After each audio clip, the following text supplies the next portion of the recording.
ಎಲ್ಲರಿಗೆ ಕೂಡ ಮಾರ್ನಿಂಗಿಂದ vlog start ಮಾಡಿದ್ದೇನೆ. ಹಾಗೆ ನಾನು ಟೌನಿಗೆ ಹೋಗಲಿಕ್ಕೆ ರೆಡಿಯಾಗಿದ್ದೇನೆ. ನಾಳೆ ನಮ್ಮ ಮ್ಯಾರೇಜ್ ಆ್ಯನಿವರ್ಸರಿ, ಮದುವೆಯಾಗಿ 13 ವರ್ಷ ಆಯಿತು ನಾಳೆಗೆ. ಹಾಗೆ ಒಂದೊಂದು ವರ್ಷ ಬರುವಾಗ ನನಗೆ ಅನಿಸುವುದು ಏನಂತ ಹೇಳಿದರೆ, ಇಷ್ಟು ವರ್ಷ ಇವರ ಜೊತೆ ಸಂಸಾರ ಮಾಡಿದೆ ಅಂತ ಒಂಥರ ಹ್ಯಾಪಿನೆಸ್ ನನಗೆ ಮನಸ್ಸಿನ ಒಳಗಡೆ. ಹಾಗೆ ಏನಾದರೂ ಒಂದು ಚಿಕ್ಕ ಗಿಫ್ಟ್ ಕೊಡಬೇಕು ಅಂತ ಪ್ಲ್ಯಾನ್ ಮಾಡಿದ್ದೇನೆ. ಯಾವಾಗಲೂ ನಾನು ಚಿಕ್ಕದಾಗಿ ಏನಾದರೂ ಸರ್ಪ್ರೈಸ್ ಕೊಡೋದಿದ್ರೆ ಒಂದು ಡ್ರೆಸ್ ತೆಗೆದುಕೊಡ್ತೇನೆ. ಈ ಸಲ ಸ್ವಲ್ಪ ಡಿಫ್ರೆಂಟ್ ಆಗಿರಬೇಕು ಅಂತ ಅಂದ್ಕೊಂಡು ಮನಸ್ಸಲ್ಲಿ ಎಂದು ಪ್ಲ್ಯಾನ್ ಮಾಡಿದ್ದೇನೆ. ಅದು ವರ್ಕೌಟ್ ಆಗ್ತದ ಅಂತ ಗೊತ್ತಿಲ್ಲ. ಹಾಗೆ ನಾನು ಅಂದ್ಕೊಂಡದ್ದು ತೆಗಿಲಿಕ್ಕೆ ಹೋಗ್ತಾ ಇದ್ದೇನೆ, ಚಿಕ್ಕದಾದ ಒಂದು ಗಿಫ್ಟ್. ಹಾಗೆ ರೆಡಿಯಾಗಿದ್ದೇನೆ, ಮಕ್ಕಳು ರೆಡಿ ಆಗ್ತಾ ಇದ್ದಾರೆ. ನನ್ನಕ್ಕಿಂತ ಖುಷಿ ಮಕ್ಕಳಿಗೆ, ಅಪ್ಪನಿಗೆ ಏನಾದರೂ ಗಿಫ್ಟ್ ಕೊಡೋದು ಅಂತ ಹೇಳುವಾಗ ನನ್ನಕ್ಕಿಂತ ಇಷ್ಟ ಆಗೋದು ಅವರಿಗೆ. ಹಾಗೆ ನಾನು ಮತ್ತೆ ಇಲ್ಲಿ ಮನೆಯಲ್ಲಿ ಸರ್ಪ್ರೈಸ್ ಹಾಗೆಲ್ಲ ಕೊಡೋದು ಯಾರಿಗಾದರೂ ಕೂಡ. ಮತ್ತು ಈಚೆಗೆ ಸರ್ಪ್ರೈಸ್ ಎಕ್ಸ್ಪೆಕ್ಟ್ ಮಾಡೋದಿಲ್ಲ ನಾನು ಯಾವಾಗಲೂ. ಅವರಿಗೆ ಆ ಥರ ಸರ್ಪ್ರೈಸ್ ಕೊಡೋದು ಆ ಥರ ಈ ಥರ ಅಂತೆಲ್ಲ ಏನು ಅಭ್ಯಾಸ ಇಲ್ಲ. ಅಭ್ಯಾಸ ಮಾಡ್ಬೋದು, ಮಾಡಬಾರ್ದು ಅಂತ ಏನಿಲ್ಲ. ಹಾಗೆ ಮತ್ತು ನಾವು ಹೇಳಿ ಅವರು ಕೊಡೋದು ಅದು ಬೇರೆ ಅಲ್ವಾ. ಮತ್ತು ವರ್ಷ ಸಹ ನಾನು ಮ್ಯಾರೇಜ್ ಆ್ಯನಿವರ್ಸರಿ ಬರುವ ಮೊದಲು ಅವ್ರ ಹತ್ರ ನಾನು ಡ್ರೆಸ್ ತೆಗಿಸ್ತೇನೆ ನನಗೋಸ್ಕರ. ಈ ಸಲ ನಾನು ಕೇಳಲಿಕ್ಕೆ ಹೋಗಲಿಲ್ಲ, ನೋಡುವ. ಅವರಾಗೆ ಕೊಡೋದಿಲ್ಲ ಅಂತ ನನಗೆ ಗೊತ್ತುಂಟು. ಕೇಳೋದೇನಾದರೂ ಸಿಕ್ಕಿದರೆ ಭಾಗ್ಯ ಅಂತ ಅಂದ್ಕೊಳ್ಬೇಕು. ಆದರೆ ನನಗೆ ಇಷ್ಟ ನನ್ನ ಗಂಡನಿಗೆ ಗೊತ್ತಿಲ್ಲದೇನಾದರೂ ಗಿಫ್ಟ್ ಕೊಡೋದು ಅಂತ ಹೇಳಿದರೆ ನನಗೆ ಇಷ್ಟ. ಒಬ್ಬೊಬ್ಬರ ಕ್ಯಾರೆಕ್ಟ್ರ್ ಒಂದೊಂದು ಥರ ಇರ್ತದೆ ಅಲ್ವಾ. ನನ್ನ ಕ್ಯಾರೆಕ್ಟ್ರ್ ಈ ಥರ ಇದ್ದರೆ ಅವರ ಕ್ಯಾರೆಕ್ಟ್ರು ಆ ಥರ. ಹಾಗೆ ಪ್ರತಿಯೊಬ್ಬರ ಲೈಫಲ್ಲಿ ಉಂಟಲ್ಲ, ಏನು ಬೆಸ್ಟ್ ನಮಗೆ ಇಷ್ಟ ಇರುವ ಒಂದು ವ್ಯಕ್ತಿ ಫಸ್ಟ್ ಯಾರು ಅಂತ ಕೇಳಿದರೆ ನನಗೆ ನಾನು ನಂಬರ್ 1 ಸ್ಥಾನದಲ್ಲಿರೋದು ನನಗೆ ನನ್ನ ಗಂಡವೇಯ. ಅದರ ನಂತರ ಎಲ್ಲರೂ ಕೂಡ. ಯಾಕೆಂತ ಹೇಳಿದರೆ ಯಾವುದೇ ಸಿಚುವೇಷನಲ್ಲಿ ನಮ್ಮ ಕೊನೆ ಕಾಲದಲ್ಲಿ ಕೂಡ ಒಟ್ಟಿಗೆ ಇರ್ಬೋದು ಅಂತ ಒಂದು ವಿಶ್ವಾಸ ಇರೋದು ನನಗೆ ನನ್ನ ಗಂಡನ ಮೇಲೆ ಇದೆ. ಮತ್ತೆ ಗೊತ್ತಿಲ್ಲ ನನಗೆ, ಅದು ನನ್ನ ವಿಶ್ವಾಸ ಇರ್ಬೋದು ಅಂತ, ಆಮೇಲೆ ಇದು ಗೊತ್ತಿಲ್ಲ ನನಗೆ. ಹಾಗೆ ಮತ್ತು ಯಾವುದೇ ಒಂದು ಸಿಚುವೇಶನ್ ಬರಲಿ, ನನಗೆ ಏನಾದರೂ ಹರ್ಟ್ ಆಯಿತು ಬೇರೆಯವರಿಂದ ಅಂತ ಹೇಳಿದರೆ ಆನ್ ದ ಸ್ಪಾಟ್ ಅವರು ಆಚೆ ಈಚೆ ನೋಡದೆ ಮಾತಾಡುವಲ್ಲಿ ಮಾತಾಡ್ತಾರೆ ಅವರು, ನನಗೆ ಹರ್ಟ್ ಆಯಿತು ಅಂತ ಹೇಳುವಾಗ. ಹಾಗೆಯೇ ನಾನು ಕೂಡ ಹಾಗೆಯೇ, ನನಗೆ ಯಾರಾದರೂ ಅವರಿಗೆ ಏನು ಮನಸ್ಸಿಗೆ ಹರ್ಟ್ ಮಾಡಿದ್ದು ಅಂತ ಹೇಳಿದರೆ ನನಗೆ ತುಂಬ ಬೇಸರ ಆಗೋದು, ತುಂಬ ಬೇಸರ ಕೂಡ ಆಗ್ತದೆ, ತುಂಬ ಸಿಟ್ಟು ಕೂಡ ಬರ್ತದೆ ಆ ಟೈಮಲ್ಲಿ ನನಗೆ ಏನಾಗ್ತದೆ ಅಂತ ಹೇಳಿದರೆ, ಅವರಿಗೆ ಯಾರಾದರೂ ಹರ್ಟ್ ಮಾಡಿದ್ರು ಅಂತ ಆಗುವಾಗ ಆನ್ ದ ಸ್ಪಾಟ್ ನನಗೆ ಕ್ಯಾಮರಾ ಆನ್ ಮಾಡಿ ಅವರ ಬಗ್ಗೆ ಮಾತಾಡುವಂತ ಆಗೋದು ನನ್ನ ಮನಸ್ಸಿಗೆ. ಮತ್ತು ನಾನೇ ಕಂಟ್ರೋಲ್ ಮಾಡ್ತೇನೆ. ಯಾಕೆಂತ ಹೇಳಿದರೆ ಮಾತು ಅಂತ ಹೇಳೋದು ಮುತ್ತಿನಾಗಿರಬೇಕು ಅಂತ ನಾನು ಯಾವತ್ತೂ ನನ್ನ ವೀಡಿಯೋಸಲ್ಲಿ ಹೇಳಿದ್ದೇನೆ. ಅದನ್ನು ನಾನೇ ಹಾಳು ಮಾಡೋದು ಸರಿಯಲ್ಲ ಅಲ್ವಾ. ಹಾಗಾಗಿ ಒಳಗಡೆಯಿಂದ ಕಂಟ್ರೋಲ್ ಮಾಡ್ತಾ ಇರ್ತೇನೆ. ಆದರೆ ನನಗೆ ಸಹಿಸ್ಲಿಕ್ಕೆ ಅಂತೂ ಆಗೋದಿಲ್ಲ. ಆ ವ್ಯಕ್ತಿಗೆ ಯಾರಾದರೂ ಹರ್ಟ್ ಮಾಡಿದರೆ ಆ ವ್ಯಕ್ತಿ ಏನು ಅಂತ ಎಲ್ಲರಿಗಿಂತ ಜಾಸ್ತಿ ಇವಾಗ ನಾನು ಕಲ್ತಿದ್ದೇನೆ. ಯಾಕೆಂತ ಹೇಳಿದರೆ 13 ವರ್ಷ ಆಯಿತು ಅವರ ಜೊತೆಗೆ ಇದ್ದು, ಅವರ ಜೊತೆ ಸಂಸಾರ ಮಾಡೋದು. ಹಾಗಾಗಿ ಗೊತ್ತಿದೆ ಆ ವ್ಯಕ್ತಿ ಏನು ಅಂತ. ಹಾಗಾಗಿ ಸ್ವಲ್ಪ ಹರ್ಟ್ ಆದರೂ ಕೂಡ ನನಗಂತೂ ಸಹಿಸ್ಲಿಕ್ಕೆ ಆಗೋದಿಲ್ಲ. ಅವರ ಬಗ್ಗೆ ಇಷ್ಟ ಇಲ್ಲದೊಂದು ವಿಷಯ ಕೂಡ ಹೇಳಿಬಿಡ್ತೇನೆ ನಾನು. ಅವರುಂಟಲ್ವ, ಯಾರನ್ನು ಕೂಡ ಕಣ್ಣು ಮುಚ್ಚಿ ನಂಬುವಂಥ ಕ್ಯಾರೆಕ್ಟರ್ ಅವರದು. ಇವತ್ತೊಂದು ವ್ಯಕ್ತಿಯನ್ನು ಮೀಟ್ ಆದರೂ ನೋಡಿ, ಆ ವ್ಯಕ್ತಿಯ ಜೊತೆ ಒಳ್ಳೆ ರೀತಿ ಮಾತಾಡಿದ್ರು, ಸ್ಟಿಕ್ಕರ್ ಬಿತ್ತು, ಅದೊಂದು ಗಮ್ಮಿಲ್ಲದ ಸ್ಟಿಕ್ಕರ್, ಅವಾಗವಾಗ ಇಟ್ಟು ಸಾಕಾಯಿತು. ಇರಲಿ, ಹಾಗೆಯಾ ಕಣ್ಣು ಮುಚ್ಚಿ ನಂಬ್ತಾರೆ. ಮತ್ತು ಅದೇ ವ್ಯಕ್ತಿಯಿಂದ ಮನಸ್ಸಿಗೆ ನೋವಾಗುವ ಥರ ಫೀಲ್ ಮಾಡ್ತಾರೆ ಲಾಸ್ಟ್. ಆ ವ್ಯಕ್ತಿ ಅವರಿಗೆ ನೋವು ಕೊಡ್ತಾರೆ ಲಾಸ್ಟಿಗೆ.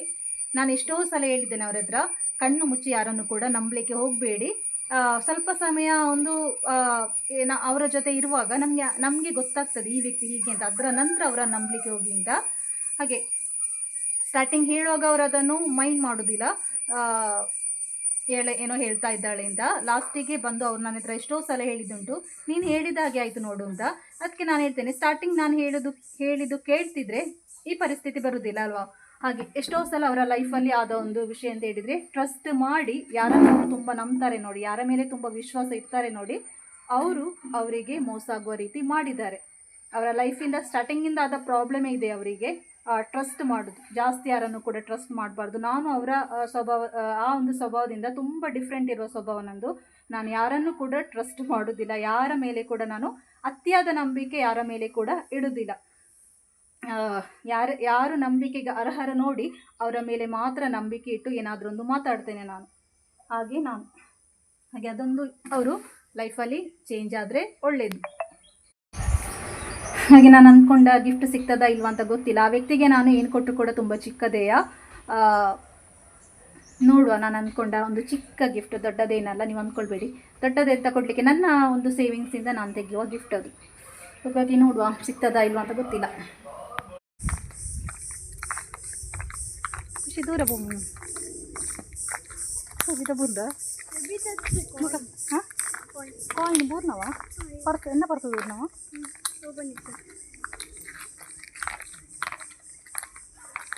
ಎಲ್ಲಕ್ಕಿಂತ ಅರ್ಜೆಂಟ್ ಖುಷಿಗೆ ಅವರ ಖುಷಿ ಓಡಿಗೆ ಕೇರೆಯ ಹಾವು ಕೇರೆನಾ? ಬಸ್ ಸ್ಟ್ಯಾಂಡಲ್ಲಿ ಕುತ್ಕೊಳ್ಳುವಾಗ ಕರೆಕ್ಟಾಗಿ ನೋಡಿ ಕುತ್ಕೊಳ್ಬೇಕು. ಬಸ್ ಸ್ಟ್ಯಾಂಡಲ್ಲಿ ಕುತ್ಕೊಳ್ಬೇಕಾದ್ರೆ ನೈಟ್ ನಾಯಿಗಳು ಮಲಗ್ತದೆ, ಯೂರಿನ್ ಪಾಸ್ ಮಾಡ್ತದೆ. ನಾನು ನೋಡಿದ್ದೇನೆ, ನನ್ನ ಕಣ್ಣಲ್ಲಿ ನೋಡಿದ್ದೇನೆ. ನೋಡಿ ಕುತ್ಕೊಳ್ವಾಗ. ಮೂಡುಬಿದ್ರೆ ಮುಟ್ಟುವಾಗ ನೋಡಿ, ಇಲ್ಲಿ ಕಲ್ಕತ್ತಾ ಕಾಟನ್ ಬಜಾರ್ ಅಂತ ಒಂದು ಬೋರ್ಡ್ ಕಾಣಿಸ್ತು. 160 ರೂಪೀಸಿಗೆ ಇದೆ ನೋಡುವ. ನಾವು ದಾದಾಪುದರ್ ಕಲ್ಕತ್ತಾ ಕಾಟನ್ ಬಜಾರ್ಗೆ ಬಂದಿದ್ದೇವೆ. 160 ಹಾಕಿದ್ದಾರೆ, ಹಾಗೆ ನೋಡಿ ಹೋಗುವ ಅಂತ. ಏನಾದರೂ ಉಂಟಾ ಅಂತ ನೋಡುವ. ಹೇಳಿದ್ದು ಹೋಗುವ ಅಂತ, ನೋಡುವ ಏನಾದರೂ ಒಳ್ಳೇದಿದೆಯಾ ಅಂತ.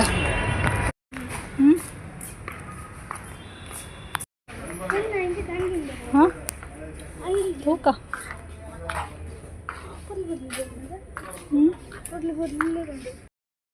ಮೂಡುಬಿದ್ರೆ ಸಮಾಜ ಮಂದಿರ ಉಂಟಲ್ಲ, ಅದರ ಹತ್ರ ಸ್ವರ್ಣ ಮಂದಿರ ಅಂತ ಉಂಟು. ಸಮಾಜ ಮಂದಿರದಲ್ಲೇ ಅಲ್ಲಿ 160ಗೆ ಡ್ರೆಸ್ ಮಾಡ್ತಾ ಇದ್ದಾರೆ. 160ಗೆ ಕೆಲವೊಂದು ಡ್ರೆಸ್ 3 ಪೀಸ್, ಕೆಲವು 2 ಪೀಸ್, ಕೆಲವು 1 ಪೀಸ್. ದೊಡ್ಡವ್ರದ್ದೆಲ್ಲ 1 ಪೀಸೇ ಸಿಗೋದು. ನಾವು ಹೋಗಿ ಪರ್ಚೇಸ್ ಮಾಡಿದ್ವಿ. ಒಳ್ಳೆದುಂಟು ಮಾತ್ರ. ಸರ್ಚ್ ಮಾಡಬೇಕು, ತುಂಬ ಹುಡುಕಬೇಕು. ನನಗೆ ಹುಡುಕಿ ಸುಸ್ತಾಯಿತು. ನನಗೊಂದು ಟಾಪ್, ಖುಷಿಗೊಂದು ಟಾಪ್ ತೆಗೆದು 160 ಟಾಪಿಗೆ. ಹಾಗೆ ನಾವು ಹೋಟ್ಲಿಗೆ ಬಂದ್ವಿ, ಇಡ್ಲಿ ವಡ ತೆಗೆದ್ವಿ. ಹಾಗೆ ಖುಷಿ ಸ್ವಲ್ಪ ಸಿಟ್ಟಲ್ಲಿದ್ಲು. ಯಾಕೆಂತ ಹೇಳಿದರೆ ನಾನು ಹೇಳಿದ ಟಾಪ್ ಅವಳಿಗೆ ಇಷ್ಟ ಆಗಲಿಲ್ಲಂತೆ. ಲಾಸ್ಟಿಗೆ ಫೈನಲಿಗೆ ನಾನು ಹೇಳಿದ ಟಾಪೇ ನೀನು ತೆಗಿಬೇಕು ಅಂತ ಹಾಗೆ ತೆಗೆದ್ಲು. ಅದರ ಸಿಟ್ಟು ತೋರಿಸ್ತಾ ಇದ್ದಾಳೆ. ಯಾವಾಗಲೂ ಹಾಗೆ ಅವಳು ನಾನು ಹೇಳಿದ್ದು ಫಸ್ಟಿಗೆ ತೆಗೆಯೋದಿಲ್ಲ, ಆಮೇಲೆ ಹೇಳ್ತಾಳೆ ನೀವು ತೆಗೆದದ್ದು ಸೂಪರ್ ಇದೆ ಅಂತ. ಹಾಗೆ ಅವಳೊಂದು ಕ್ಯಾರೆಕ್ಟರ್. ಹಾಗೆ ನಾನು ಅಂದ್ಕೊಂಡ ಗಿಫ್ಟ್ ಸಿಕ್ಕಿತ್ತು. ಅದರ ನಂತರ ನಾವು ಸೀದಾ ಮಾರ್ಕೆಟಿಗೆ ಬಂದ್ವಿ. ಇವತ್ತು ಶುಕ್ರವಾರ.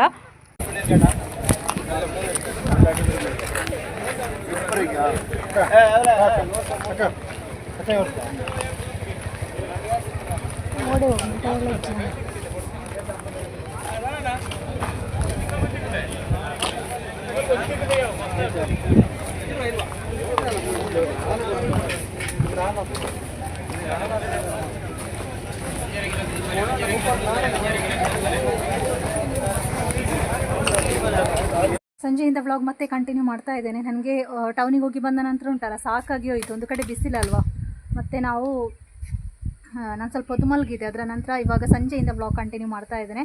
ಹಾಗೆ ನಾನು ಅಂದ್ಕೊಂಡ ಗಿಫ್ಟ್ ನನಗೆ ಸಿಕ್ಕಿದೆ. ನಾನು ಅಂದ್ಕೊಂಡ ಥರದ್ದು ಗಿಫ್ಟ್ ಸಿಕ್ಕಿದೆ. ಗಿಫ್ಟ್ ನಾನು ಅವರಿಗೆ ಕೊಡುವಾಗ ತೋರಿಸ್ತೀನಿ ಏನು ಗಿಫ್ಟ್ ಅಂತ. ಹಾಗೆ ನಾನು ಅಂದ್ಕೊಳ್ಳೋದು ಇವತ್ತೇ ಕೊಡುವ ಗಿಫ್ಟ್. ಯಾಕೆಂತ ಹೇಳಿದರೆ ನಾಳೆ ಇವಾಗ ಮಕ್ಕಳ ಹತ್ರ ಹೇಳಬಾರ್ದು ಅಂತ ಹೇಳಿದರೆ ಕೆಲವೊಂದು ಸಲ ಸಮಿತಿನ ಬಾಯಿಂದ ಬರ್ತದೆ. ಹಾಗಾಗಿ ನನಗೆ ಸರ್ಪ್ರೈಸ್ ಆಗಿ ಕೊಡೋದು ಇಷ್ಟ. ಹಾಗಾಗಿ ನಾನು ಇವತ್ತು ಅವರು ನೈಟ್ ಬಂದ ನಂತರ ಅವರಿಗೊಂದು ಕೋಲಕ್ಕೆ ಹೋಗ್ಲಿಕ್ಕೆ ಉಂಟು. ಆಗ ಆ ಟೈಮಲ್ಲಿ ಕೊಡುವಂತಿದ್ದೆ ನಾನು. ನೋಡು ಅವ್ರಿಗೆ ಇಷ್ಟ ಆಗ್ತದ ಗೊತ್ತಿಲ್ಲ. ಇಷ್ಟ ಆಗದಿದ್ದರೆ ರಿಟರ್ನ್ ತನ್ನಿ ಅಂತ ಕೂಡ ಹೇಳಿದ್ದಾರೆ. ನಾನು ತೆಗೆದ ಗಿಫ್ಟ್ ರಿಟರ್ನ್ ಮಾಡ್ಬೋದು ಅಂತ ಹೇಳಿದ್ದಾರೆ. ಬಿಲ್ ತೆಗೆದಿಡಿ ಅಂತ ಹೇಳಿದ್ದಾರೆ. ಹಾಗೆ ಇವತ್ತು ಶುಕ್ರವಾರ ಬೇರೆ ಕೂಡ. ಶುಕ್ರವಾರ ಒಳ್ಳೆಯ ದಿವಸ ನನ್ನ ಪ್ರಕಾರ. ನನಗೆ ಶುಕ್ರವಾರ ಒಳ್ಳೆಯ ದಿವಸ. ಹಾಗೆ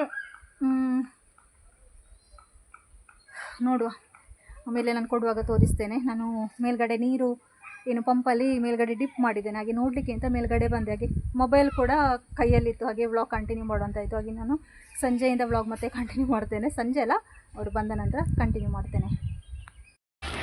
ಹಾಗೆ ನನ್ನ ಯಜಮಾನರು ಹೊರಗಡೆ ಸಿಟೌಟಲ್ಲಿ ಕೂತ್ಕೊಂಡಿದ್ದಾರೆ. ನಾನು ಗಿಫ್ಟ್ ಇವಾಗ ಕೊಡಬೇಕಾ ನಾಳೆ ಕೊಡಬೇಕಂತ ಆಲೋಚನೆ ಮಾಡ್ತಾ ಇದ್ದೇನೆ. ಅವರಿಗೆ ಹೊರಗಡೆ ಹೋಗ್ಲಿಕ್ಕೆ ಉಂಟು. ಹಾಗೆ ನಾನು ಅಂದ್ಕೊಳ್ಳೋದು ಹೊರಗಡೆ ಹೋಗುವಾಗ ಕೊಡುವ ಅಂತ. ಆದರೆ ಲೇಟ್ ಆಯಿತು ತುಂಬ.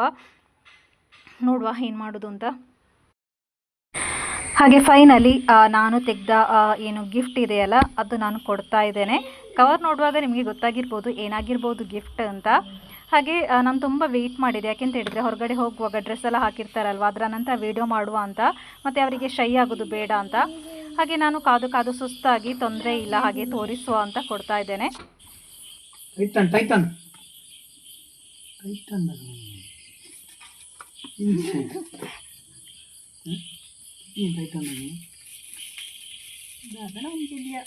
ಗಿಫ್ಟ್ ಕೊಡ್ತಾ ನಾನು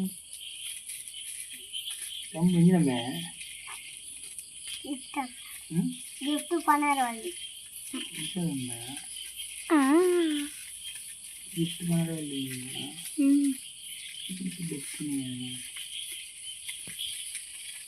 సీజర్ కూడా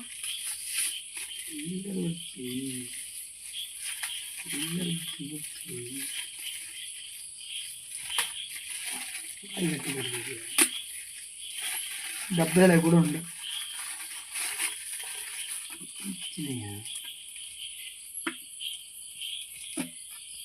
అబ్బా ఇప్పుడు ఉతుకంತೀನಿ